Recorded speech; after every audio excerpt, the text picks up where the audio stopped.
There we are. Much bigger. My hair is pretty. I don't even care.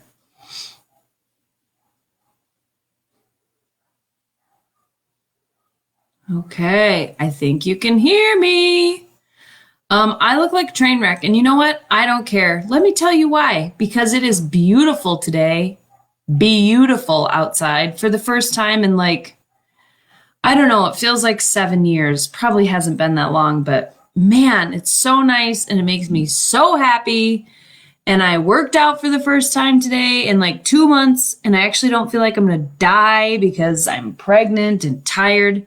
So I look terrible, and I don't care. I don't care at all. I don't look terrible, but I don't look great, but I feel great. And that is what's important, especially today. Rachel is with her family in Brookings, which is a great treat for she and Alex. They are together over there. So I'm doing the live today, solo run. Let's see what Shelly has in store for us today.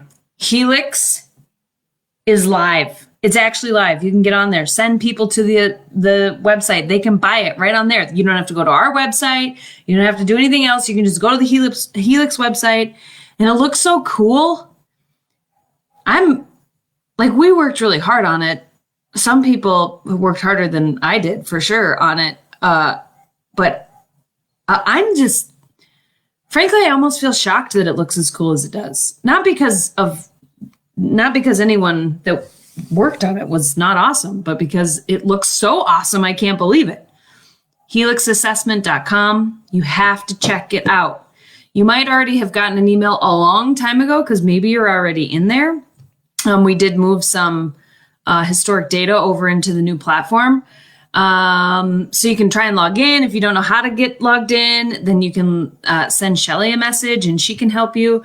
But for the love of heaven, go check it out. If you're not in there, spend the $49 and get your assessment, because there's videos in there, and then there's a one-to-one tool.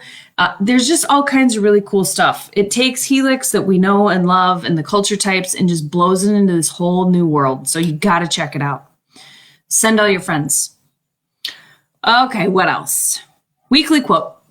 Treating one symptom won't solve the problem any better than putting a Band-Aid on a broken leg will. That's right out of the book, page 128. We see this a lot with just around the world generally, because this is the lens through which we see the world. But we see it a lot with our clients where, one problem might be, well, these two people, excuse me, these two people don't really get along well, or they don't communicate with each other well. And that's actually the problem. That's not really the problem. That's a symptom of the problem. And the problem is probably some big systemic issue, which is more like you don't have the right processes in place, or there is no communication expectation, or people aren't held accountable. So fixing the one problem, like maybe, those two people make friends over here. Well, that's cute.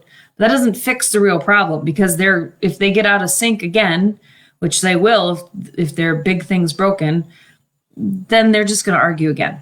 So looking deeper than what the symptom is, whatever you finally see coming out in your workplace, if you're a leader, or if this is with a colleague, or if you're an employee, whatever you finally see, that is a symptom. That is not the problem. Just remember, runny nose is a symptom of a cold. It is not a cold. Runny nose is what you see first, or cough or sore throat, whatever it is. Weekly writing prompt.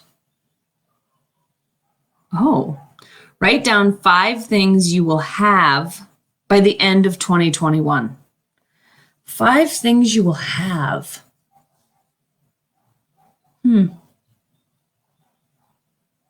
I will have 40 more acres of land. I will have a baby. Wow, that's crazy. I have some pretty big stuff coming up, I guess. I will have traveled to Greece. That's a first-time event, so that's cool. I will have 2 children in middle school. Let's see. That's 1, 2, 3, 4. I will have 3 kids. That's kind of the same as number 2. I'm going to have to think about the last one. Okay, whatever your favorite have is by the end of 2021, put it in the comments. It'll be fun to see what everybody's what haves are. Can I comment? Ooh, I can comment. Oh, this is his Rose group. I'll just put it in here anyway.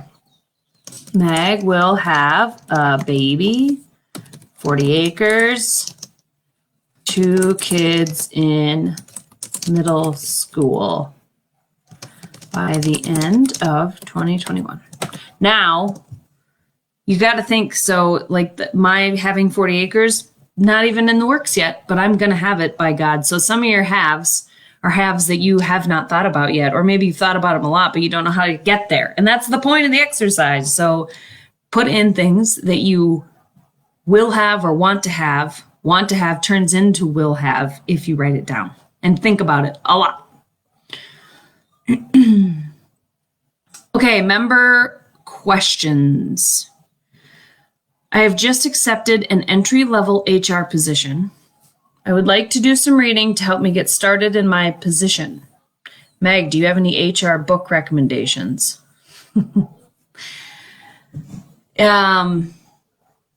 No, I don't, because people don't write books about HR because it's really mostly just law. I mean, real HR is mostly law, which is really actually fascinating to me. Part of the reason I love HR.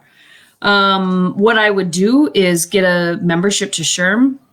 I think the individual membership is like $99 for a year or $199. There's a couple different levels. It's not terribly expensive, and it's worth it because there's lots of good information in there. Like they've got articles, newsletters, it really, that is still the go-to for wanting to kind of keep your finger on the pulse of what's going on in HR.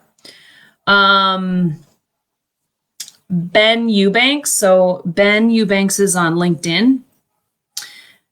The name of his business is Lighthouse Analytics,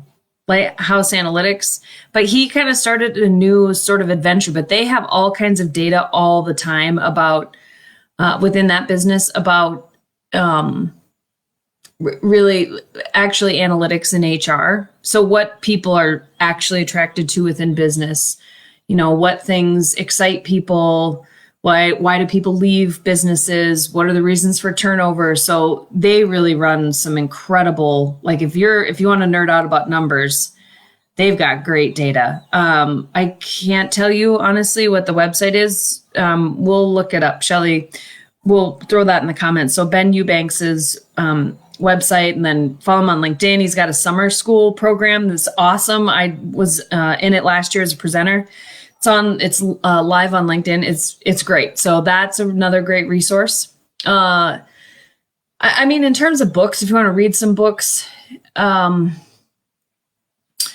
think the 21 Irrefutable Laws of Leadership is a good one because it has some real basics in there. And if you're starting in a new position, particularly in HR, the reality is the stuff that comes onto your desk comes from people who maybe aren't great leaders. Some of them are great leaders, but some of them aren't. And it's not their fault. It's because they've never been taught. They were really good at building this widget, and so then they got put into a leadership role. Oh, okay, well, I don't know how to be a leader. So a lot of times it's just helping other people learn how to be better communicators and better whatever, all the things, holding people accountable and trying to understand people. So that's a good one because the concepts in that book, 21 Irrefutable Laws of Leadership, are pretty bite-sized, not hard to consume, all in lay terms, good for you, and also good to share with people in the organization. There's another book, and I can't remember the author. It's called Crucial Conversations. Pretty sure Crucial or Critical Conversations. That's a good one because it helps you really think about in HR, you're always having hard conversations. Like, it's seriously not very often that somebody comes to you and they don't have some sort of a problem. Even if it's a little problem, it's like you're the problem solver in the company, or at least one of them. So I think really learning how to have crucial conversations well early in your career will serve you throughout your career. So that's another good one, but I'm sorry, I don't remember who the author is. What are some of my other? Those are like the basics. I would say basic books that are good to have. If you want some more advanced stuff, I have to think about it. I'll put some stuff in the comments. Shelly, don't let me forget to do that. Congratulations, by the way, whoever you are, on your new job. I hope you love it. Okay, next question. Thankfully, my business is growing and I've gained an amazing client list in the last 6 months. I do have a couple of clients that are not very profitable and a huge energy suck. Can you break up with the client? If yes, how? I am a stabilizer. Boy, that's an important note, Shell. I'm glad you included that. Okay, so I have a business. Can I break up with clients? My husband and I talk about this sometimes, maybe a lot. We don't have very many clients we want to break up with, but it really does take some, you have to be very thoughtful because, the first thing I guess that I like to think about, and Rachel and I talk about this a lot within our business and our clients, are we not holding up our end of the bargain? Is there something that we're not doing to make sure that we're providing the best value we can? And if the answer to that is yes, or no, whatever. I don't remember how I said the question now. If the answer is we're sucking and we need to do better, then we focus on that first. See, I guess in my opinion, you can't fire somebody for being a pain in the butt if you really haven't been a good resource to them, or, and that's only a question you can answer for yourself. So I'd say do some of that soul searching first. Checklists are a good way. That's a way that I help myself do that. If I just look through emails, this is why I email a lot of stuff, even if it doesn't need to really be in an email, I'll send it anyways, even if I just send it to myself. So I have a record of things I've done, also using your calendar. I'd come back through my emails, look through my calendar, things that I've done, things that I've worked on. Did I meet deadlines? How far, if we didn't meet deadlines, why did that happen? How far out from the deadline were we? And kind of put together a list of things that we've completed. And then when I look at that, I say, oh yeah, I feel pretty good about that. Yeah, I guess, we're doing a good job. So if you can answer yes, we're doing a good job, then I'd say the next, thing to think about on the decision-making tree is why do you want to fire them? Is it actually you accepted them as a client, but you don't really do what they need help with, but you got them a ways down the road and now the fit is weird? That's an absolutely yes, because probably if it feels weird to you, it feels weird to them. If it's this person is just a real pain in the butt, we do what they need, but holy crap, every time I talk to them, it's just terrible. It makes me, for stabilizers, it makes me feel terrible. Then I guess really thinking about why is that happening? Is it maybe because they're independents and they have different priorities in their brain than you do? Is it because some people are just jerks and that's just hard to deal with? And who wants to be around jerks? I mean, Rachel and I have gotten rid of a couple of clients because they just weren't nice, like rude, chewing butt on phone calls with us, unnecessarily, I will say. And we just said, yeah, we own our own business. We're going to choose not to work with people like that. So bye, Felicia. So I guess that's the next thing to think about is, if it's an attitude thing, get to the bottom of that. Again, remember, a runny nose is a symptom of a cold. And so figure out what the real problem is. Is it your attitude? Is it their attitude? The combination of the two? If you can figure out that it's a combination of the two, maybe you can send them to helixassessment.com and have them take the Helix assessment, and then you'll know what the issue is. So maybe have them take the Helix. If it's worth your money, spend the $49 for them and have them take it. Then you know, and that is exciting. That is incredibly powerful. If they don't want to do it and you can't get them to do that, then I would have For a stabilizer, it's not like you're just going to let somebody go today, right? You've already dealt with a huge mound of stuff, and you're going to continue to deal with it until you feel like, oh my God, I can't do this anymore. So I have to just stop working with this person. So the controls I would put in place for myself so it feels less uncertain or less uncomfortable is decide how many conversations you're going to have with that client about the problem. And what are those conversations going to be about? So outline what the challenge is, outline who owns what pieces of it, write down your script for the conversation because you're going to be nervous as hell. And then how many of those conversations are you going to be willing to let happen, and over what period of time? So you're going to have 2 conversations with them and you're going to give them 6 months. You're going to have 1 because you're just fed up and it's such a time suck that it's draining other pieces of your business.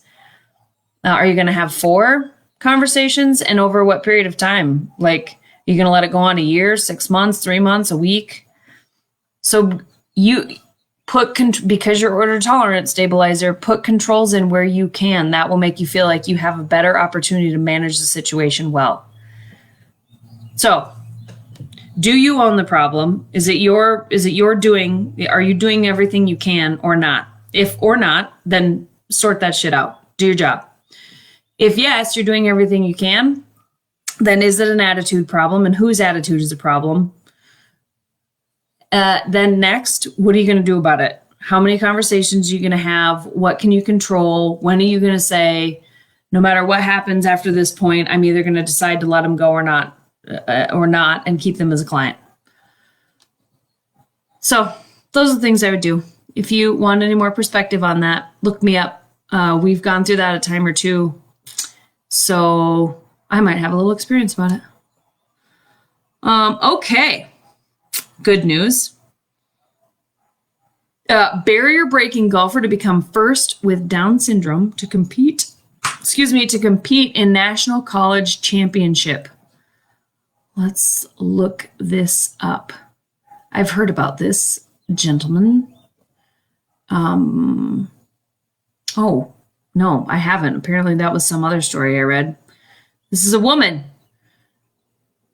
As a junior in 2016, Amy Bockerstedt was the first golfer with Down syndrome to qualify for the Arizona State High School Tournament. She did so as a senior. She finished 75th out of 225. And then she became the first person with Down syndrome to earn an athletic college scholarship, accepting a full ride to Phoenix's Paradise Valley Community College. Aww. That's so cool. So now she's supposed to become the first athlete with Down syndrome to play in a National Collegiate Athletics Championship.